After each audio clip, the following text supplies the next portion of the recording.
عشق مصطفیٰ ہمارے ایمان کا جزو ہے اور اس کے نعرہ لگانے میں بھی کوئی حرج نہیں ہے. صرف نعرہ نہیں چلے گا, بعض دفعہ وہ لوگ زیادہ نعرہ لگاتے ہیں جو اہل بیت کو یا صحابہ کو یا نبی کو فالو نہیں کر رہے ہوتے. اب جو نبی کا سچا عاشق ہوگا وہ ربیع الاول کو خوشیاں نہیں منائے گا. ربیع الاول سے محبت بھی ہو سکتی ہے کہ یار اس مہینے میں نبی پیدا ہوئے تو مجھے اس میں محبت ہے, کوئی پابندی نہیں, بلکہ عین نبی سے محبت کا تقاضا ہے. اس محبت کو منانا الگ چیز ہے. باقی نبی کی یاد میں نعتیں پڑھنا بہت اچھی بات ہے, اس سے کون منع کرتا ہے. بات یہ ہو رہی ہے کہ جو کچھ آج کل بدماشیاں ہو رہی ہیں, جو روڈ بلاک کیے جاتے ہیں, بڑے بڑے جلوس نکالے جاتے ہیں, یہاں سے جلوس نکل کے یہاں ختم ہوگا, بھائی یہ تو آپ وہی کام کر رہے ہو جو شیعہ حضرات کرتے ہیں. وہ جو کر رہے کرنے دو ان کو. آپ اہل سنت والجماعت ہو, اس لیے یہ لقب اہل حق کو دیا گیا. جو جنتی فرقہ ہوگا وہ اہل سنت والجماعت ہوگا. مفتی طارق مسعود اسپیشل. لیکن حقیقت بھی ایسی ہے کہ نہیں ہے. جب آپ اندر سے خالی ہوتے ہیں تو بھرم کے لیے آپ کے پاس ڈائلاگ کے علاوہ بولو بھائی کچھ بھی نہیں ہوتا. پھر آپ کو کبھی اہل بیت سے محبت, کبھی عشق رسول کا نعرہ, کبھی جو ہے وہ حب صحابہ کا نعرہ, کبھی یہ نعرے کو سہارا لینا پڑتا ہے. اہل بیت سے محبت ہمارے ایمان کا جز ہے اور یہ نعرہ لگانے میں بھی کوئی حرج بولو نہیں ہے. صحابہ سے محبت ہمارے ایمان کا جز ہے اور یہ نعرہ لگانے میں بھی کوئی حرج نہیں ہے. عشق مصطفیٰ ہمارے ایمان کا جزو ہے اور اس کے نعرہ لگانے میں بھی کوئی حرج نہیں ہے. لیکن اگر اس نعرے کے پیچھے, ان تینوں نعروں کے پیچھے مقاصد غلط ہیں تو اس کا مطلب یہ نعرہ اس لیے لگایا جا رہا ہے کہ آپ اپنے عیبوں پر پردہ ڈالنا چاہتے ہو. اہل بیت سے محبت اہل بیت کی اطاعت کا نام ہے. اطاعت نام کی, حضرت حسین کی پوری داڑھی تھی یا نہیں تھی مجھے یہ بتاؤ, بولو نا بھائی. کتنے لوگ ہیں حضرت حسین کی محبت میں داڑیاں رکھتے ہیں, اہل بیت کی محبت میں؟ حضرت علی کی داڑھی تھی یا نہیں تھی؟ حضرت علی تکبیر اولیٰ سے نماز چھوڑتے تھے مجھے یہ بتاؤ, بولو نا کیا ہو گیا. حضرت علی رضی اللہ تعالی عنہ تہجد گزار تھے یا نہیں تھے؟ نہ تکبیر اولیٰ کبھی فوت ہوئی الا ماشاء اللہ. حضرت حسین رضی اللہ تعالی عنہ تو کربلا میں بھی جماعت سے نمازیں پڑھ رہے ہیں, کربلا کے میدان میں. آج اہل بیت سے محبت کرنے والوں میں کتنے ہیں جو تکبیر اولیٰ سے نماز پڑھتے ہیں؟ کتنوں کی داڑیاں ہیں؟ چہرہ اہل بیت کے مطابق بنانے کے لیے تیار نہیں ہے. آپ تقریریں دیکھو, صحابہ سے محبت کے کتنے لوگ دعوے دار ہیں, لیکن کیا صحابہ کو فالو کیا جا رہا ہے؟ صحابہ داڑیاں رکھتے تھے کہ نہیں رکھتے تھے؟ بولو نا بھائی کیا ہو گیا. ربیع الاول صحابہ کے دور میں کئی بار آیا, کیا کسی ایک صحابی نے وہ کچھ کیا جو آج ہو رہا ہے ربیع الاول میں؟ بولو نا بھائی. کسی صحابی نے کوئی کیک کاٹا یا نبی کی برتھ ڈے منائی؟ تو چونکہ فالو نہیں. دیکھو گھر میں 2 بچے ہوتے ہیں نا, اسی طرح قرآن و حدیث کا لیبل بہت لگایا جا رہا ہے. قرآن, میں صرف قرآن کو مانتا ہوں, میں صرف قرآن کو. منکرین حدیث کیا کہتے ہیں؟ میں صرف قرآن کو مانتا ہوں, صرف قرآن کو مانتا ہوں. ارے قرآن خود نبی کی اطاعت کا حکم دے رہا ہے. اب چونکہ قرآن کی آیتوں کو نہیں مانتے نا جس میں نبی کی اطاعت کا حکم دیا گیا ہے, تو اب ان کو پتہ ہے مجرم ہے, لہذا وہ یہ نہیں کہیں گے کہ ہم جو ہے وہ حدیث کو نہیں مانتے, ہم جو ہے صحابہ کو نہیں مانتے, وہ یہ نہیں, وہ کہیں گے ہم قرآن کو مانتے ہیں جو اللہ کی آخری کتاب, اور قرآن کے سچے عاشق ہم ہیں.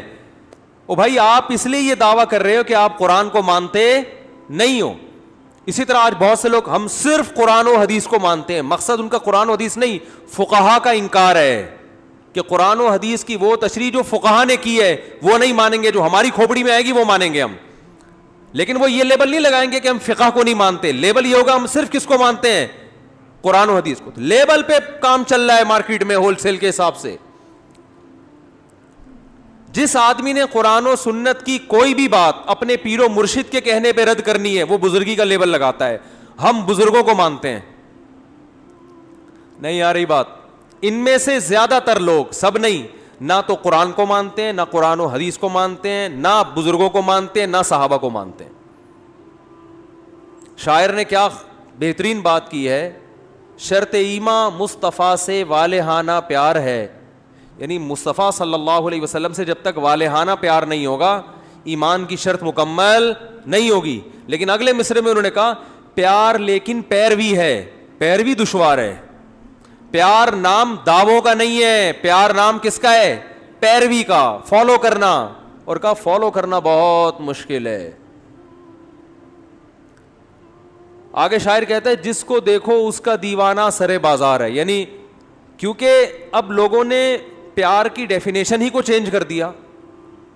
صرف نعرہ لگانے کو پیار کہا جاتا ہے، لہذا ہر دوسرا آدمی پیار و محبت کا دعوے دار ہے. سمجھ میں آ رہی ہے بات؟ دیکھو دو آدمی ہونا، ایک باپ کے دو بیٹے ہیں، ایک نالائق ہے اور ایک فرما بردار ہے. فرما بردار بیٹے کو اپنے باپ سے محبت کے لیے زیادہ نعروں کی ضرورت نہیں ہوتی. نعرہ لگانا جائز ہے، اہل بیت کی محبت کا بھی، صحابہ کی محبت کا بھی. میں نعرے کی برائی نہیں کر رہا، میں یہ کہہ رہا ہوں صرف نعرہ نہیں چلے گا. بعض دفعہ وہ لوگ زیادہ نعرہ لگاتے ہیں جو اہل بیت کو یا صحابہ کو یا نبی کو فالو نہیں کر رہے ہوتے، وہ زیادہ بڑے بڑے نعرے لگا رہے ہوتے ہیں. تو دیکھو ایک باپ کے دو بیٹے، ایک فرمانبردار ایک نالائق. جب پیڑے کھانے کا ٹائم آئے گا نا تو نالائق زیادہ چیخ چیخ کے بولے گا کہ میرے ابا بہت اچھے، میں ابا کا بیٹا ہوں. یا وراثت لینے کا جب ٹائم آئے گا، ایسا ہوتا ہے کہ نہیں ہوتا؟ وراثت لینے کے لیے نالائق بیٹا سب سے آگے لائن میں لگا ہوا ہوتا ہے. نادرا کہ وہ دکھا رہا ہوتا ہے بے فارم میں، یہ میرے ابا ہیں. تو بھائی یہ زندگی میں بھی تو آپ کے ابا تھے. چلو زندگی میں خدمت نہیں کی، اب آپ اپنے ابا کے لیے کیا کوئی کنواں وقف کرنا چاہتے ہو وراثت لے کے، یا کیا کرنا چاہتے ہو؟ تو آج نعروں پر مدار ہے، نعروں پر. جو زیادہ نعرے نہیں لگاتا، دیکھو جو میت پہ پھوٹ پھوٹ کے رو رہا ہوتا ہے، لوگ کہتے ہیں اس کو بڑی محبت تھی، حالانکہ کمبخت نے ابا کی بیماری میں ایک ڈھیلا بھی خرچ نہیں کیا ہوتا. بعض دفعہ، سب نہیں، بلکہ مارنے والا رو رہا ہوتا ہے سب سے زیادہ.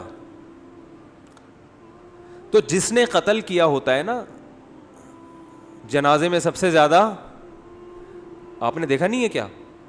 ارے ایسے بہت سے واقعات ہیں، جس نے قتل کیا سب سے زیادہ جنازے میں وہی رو رہا ہوتا ہے، تاکہ کسی کو شبہ ہی نہ ہو. اور اسی سے شبہ ہوتا ہے بھئی اتنا کیوں رو رہا ہے، حالانکہ اس کے کچھ لگتے بھی نہیں ہے، یہ اتنا کیوں رو رہا ہے، اس سے شبہ ہوتا ہے. بہت سے لوگوں پہ شبہ ہوا ہے، آپ کو پتہ ہی ہوگا کس کس کی بات ہو رہی ہے. بہت سے لوگ ایسے ہیں جو اتنا روئے ہیں مارنے کے بعد کہ شروع میں تو ہمیں لگا کہ واقعی غم ہوا ہے، پھر ہمیں اندازہ ہوا بھائی یہ مسئلہ اتنا تو آدمی اپنے باپ کے جنازے میں نہیں رو رہا ہوتا ہے یار. تو یہ ایک طریقہ ہے کہ اپنے جرم کو مٹانے کے لیے. تو میں ربیع الاول کے حوالے سے بات کرتا ہوں میرے بھائی. جیسے یہود و نصارہ میں بہت سے لوگوں نے اپنے جو علماء تھے، انہوں نے جو مذہبی رہنما تھے، مقتدا تھے، تحریف ہمیشہ انہوں نے کی ہے. تحریف غیر نہیں کرتا، اپنے کرتے ہیں، اندر کے لوگ کرتے ہیں. گھر میں لڑائی اندر کے لوگوں سے ہوتی ہے نا، باہر والا تو گھر میں گھستا ہی نہیں، اس کو کیا پتا کیا ہو رہا ہے ان کے گھر میں. اب جو نبی کا سچا عاشق ہوگا وہ ربیع الاول کو خوشیاں نہیں منائے گا، بہت زیادہ کچھ کرے گا تو روزہ رکھ لے گا. ہم تو کہتے ہیں اس کے لیے بھی ثبوت چاہیے روزہ رکھنے کے لیے بھی، لیکن اگر آپ کوئی قیاس کر کے ادھر ادھر سے نکالتے بھی ہو تو زیادہ زیادہ روزہ مل جائے گا. دیکھو خوش ہونا الگ چیز ہے، خوشی منانا الگ چیز ہے. ربیع الاول میں خوش ہونے پر پابندی نہیں ہے. اگر کوئی اس لحاظ سے ربیع الاول کا مہینہ سوچ کے خوش ہوتا ہے کہ اس میں نبی کی ولادت ہوئی تھی، اس کو مناسبت ہے، تو خوش ہونے پر گورنمنٹ کی طرف سے بھی کوئی پابندی نہیں اور اللہ کی طرف سے بھی کوئی پابندی نہیں ہے. خوشی تو کسی بھی بات پہ ہو سکتی ہے نا.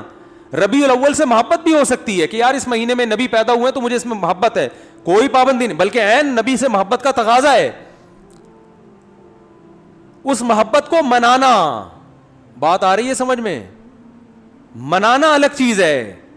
خوش ہونے پر آپ ہو خوش، کوئی مسئلہ نہیں. ہمارے حضرت فرماتے جب بھی ربیع الاول کا مہینہ آتا ہے میرے دل میں ایک عجیب سی ایک محبت پیدا ہوتی ہے اس مہینے سے.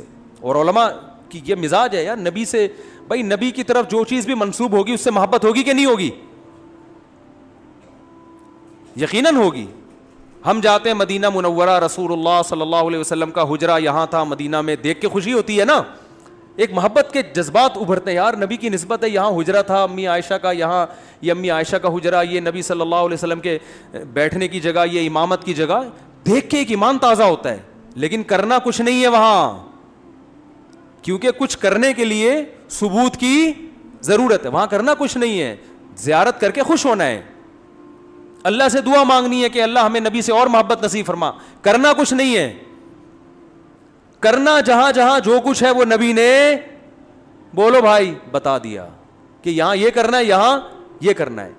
طواف کی جگہ کہاں ہے, اعتکاف کی جگہ کہاں ہے, صفا مروہ کی سعی کہاں ہوگی, رمی کہاں ہوگی, قربانی کہاں ہوگی, یہ سب چیزیں نبی نے بتا دی ہیں. اب آپ کو کب مینا میں قربانی ہوتی ہے نا, آپ جوش میں آئے کہ یار مجھے تو نبی کی جگہ سے اتنی محبت, جہاں آپ کا حجرہ تھا مجھے, میں فرط محبت میں دیوانہ ہو گیا, میں قربانی وہاں کروں گا نبی کی یاد. کوئی کر سکتا ہے؟ سعودی گورنمنٹ پکڑ کے فوراً جیل میں ڈال دے گی. او بھائی قربانی نبی نے بھی کہاں کی ہے, مینا میں کی ہے, دم بھی مینا میں دینا پڑے گا, حرم میں, حدود حرم میں. تو ہر چیز کی لوکیشن, جگہ جہاں کیا کیا کرنا ہے وہ نبی نے بتا دیا ہمیں. اخپل طریقے سے نہیں چلنے کی اجازت آپ کو. تو اللہ کرے یہ باتیں سمجھ میں آ جائیں اور سنت کو فالو کرنا شروع کر دیں. باقی نبی کی یاد میں نعتیں پڑھنا بہت اچھی بات ہے, اس سے کون منع کرتا ہے. سیرت کا جلسہ کرنا بھی جائز ہے. آپ صلی اللہ علیہ وسلم کی سیرت کو بیان کرنے کے لیے وہ 2-4 تمبو لگا دے, جلسہ کر لے, کوئی حرج نہیں ہے, کبھی بھی کیا جا سکتا ہے, ربیع الاول میں بھی کیا جا سکتا ہے. سیرت پر بیان کرنے میں بھی کوئی پابندی, بلکہ عین عبادت ہے سیرت پر بیان کرنا. کسی بھی مہینے میں ہو سکتی ہے, ربیع الاول میں بھی ہو سکتی ہے. بات یہ ہو رہی ہے کہ جو کچھ آج کل بدماشیاں ہو رہی ہیں, جو کچھ ہو رہی ہیں, ایک شور شرابہ بھونپو لے کے لوگوں کے کا سکون برباد کر دینا, پھر جو جلسوں میں اتنی آوازوں کے ساتھ کان بج رہے ہوتے ہیں لوگوں کے, اور پھر جو روڈ بلاک کیے جاتے ہیں, بڑے بڑے جلوس نکالے جاتے ہیں, یہاں سے جلوس نکل کے یہاں ختم ہوگا. بھائی یہ تو آپ وہی کام کر رہے ہو جو شیعہ حضرات کرتے ہیں. شیعہ کا مسئلہ کہ ان کو کرنے دو بھائی, ان کے ہاں دلائل کچھ اور ہیں, وہ کسی اور چیز کو فوکس کرتے ہیں. ہمارے ہاں اصول کی کتابیں کچھ اور ہیں, تو آپ اپنی کتابوں پہ چلو نا, ان کی کتابوں پہ کیوں چل رہے ہو. مفتی رفیع عثمانی صاحب نے فرمایا تھا نا, اپنے مسلک کو چھوڑو نہیں, دوسرے کو چھیڑو. وہ جو کر رہے ہیں کرنے دو ان کو, وہ ان پہ سوٹ کرتا ہے. آپ اہل سنت والجماعت ہو, سنت کا مطلب حدیث, جماعت کا مطلب صحابہ, تو یا تو حدیث دکھاؤ یا صحابہ کا عمل دکھاؤ. اہل سنت والجماعت کا مطلب سنت, اور دیکھو قرآن کو تو سب مانتے ہیں نا, کچھ لوگ سنت کو نہیں مانتے اور کچھ سنت کو مانتے ہیں مگر صحابہ کو نہیں مانتے. تو اس لیے یہ لقب اہل حق کو دیا گیا. جو جنتی فرقہ ہوگا وہ اہل سنت والجماعت ہوگا, یعنی وہ حدیث کو بھی مانتا ہے اور صحابہ کی جماعت کو بھی مانتا ہے. تو یا تو بھائی کوئی صحیح حدیث دکھاؤ, یا صحابہ کا عمل دکھاؤ, یا فقہا سے دکھا دو جو قرآن و سنت ہی بیان کرتے ہیں. امام حنیفہ نے کہیں فرمایا, امام شافعی نے کہیں فرمایا, امام مالک نے کہیں فرمایا, امام احمد بن حنبل نے فرمایا, کسی نے بھی نہیں فرمایا. تو پھر جن لوگوں کی طرف آپ نسبت کرو انہوں نے فرمایا, انہوں نے بھی فرمایا نہیں ہوتا. کون سا کوئی بیٹھ کے جا کے کتاب دیکھ رہا ہوتا ہے کہ وہ ایک چھوٹا سا چٹکلا سنا دوں بس جلدی سے بات ختم. پھر وہ ایک صاحب تبلیغ میں گئے, سچا واقعہ بتا رہے ہیں کہ میں ایک آدمی کو دیکھا بیان کر رہا ہے, بیان کے دوران کہہ رہے ہیں فرمایا کہ جو آدمی نماز نہیں پڑھتا ایسے جیسے زنا کرتا ہے. فرمایا کہ جو آدمی نماز نہیں پڑھتا ایسے جیسے سود کھاتا ہے. فرمایا کہ جو آدمی نماز نہیں پڑھتا ایسے ہے جیسے چوری کرتا ہے. اب یہ صاحب کہہ رہے ہیں یار یہ حدیثیں تو میں نے کبھی زندگی میں سنی نہیں.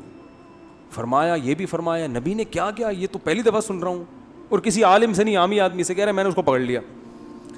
میں نے کہا یار یہ کس نے فرمایا؟ کہہ رہے ہم نے فرمایا. کس نے فرمایا؟ وہ پھر بھی نیک آدمی تھا, اس نے نبی کی طرف نسبت نہیں کی, صرف فرمایا بولا, پھر بھی نیک تھا. ہمارے ہاں تو بزرگوں کی طرف جھوٹی نسبت, حدیث کی طرف جھوٹی نسبت. تو وہی حال ہے میرے بھائی, ایک جھوٹ کا پلندہ ہے جو ہول سیل کے حساب سے